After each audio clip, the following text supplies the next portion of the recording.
Good day and welcome to the African News broadcast from Canada. My name is Sandra Asante. Top stories. Ethiopia to continue fight despite ceasefire calls.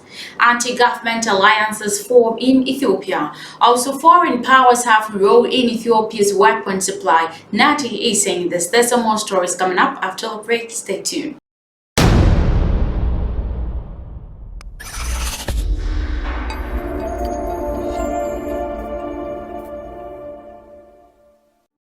You're welcome back from the break to a very first story. The Ethiopian government has said it will continue its fight against Tigrayan forces despite growing international calls for a ceasefire. A statement on social media said Ethiopia was fighting an existential war and would not crumble under foreign propaganda. African nations, the European Union and United States have reiterated calls for a truce and talk to end the conflict. U.S. Special Envoy Jeffrey Feltman is visiting Addis Ababa to press for peaceful resolution.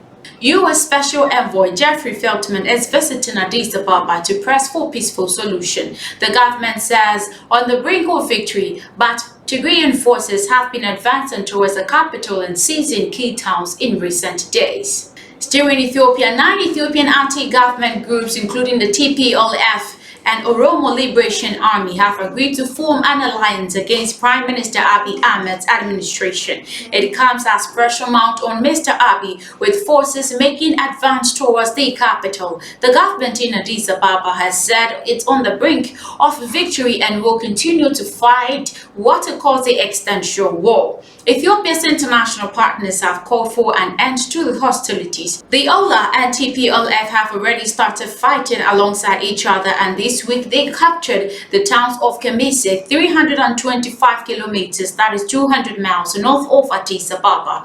A formal announcement will be made on Friday morning in Washington, D.C., but it could undermine the efforts of the U.S. Special Envoy for a Horn of Africa, Jeffrey Feltman, who has started meeting senior Ethiopian government ministers to push for negotiations, but sides in this conflict continue to reject calls to halt their military operations. Our final story in Ethiopia, and a former U.S. ambassador to Ethiopia says international powers can help end the civil conflict because of the role in the weapons trade.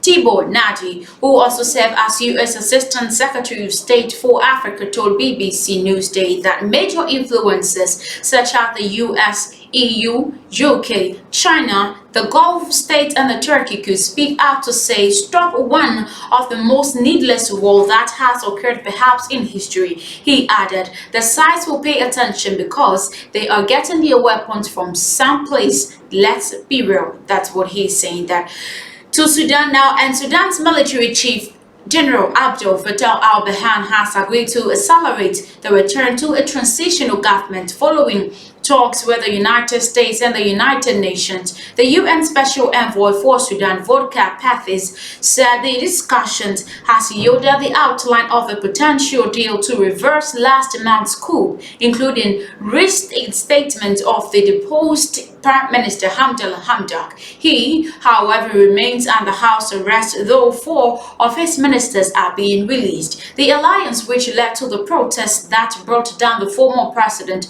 Omar al-Bashir, has called for 2 days of general strikes on Sunday and Monday in protest against military rule. This is where I end today's African News. Thank you so much for watching. My name is Sandra Asante. Do have an amazing weekend.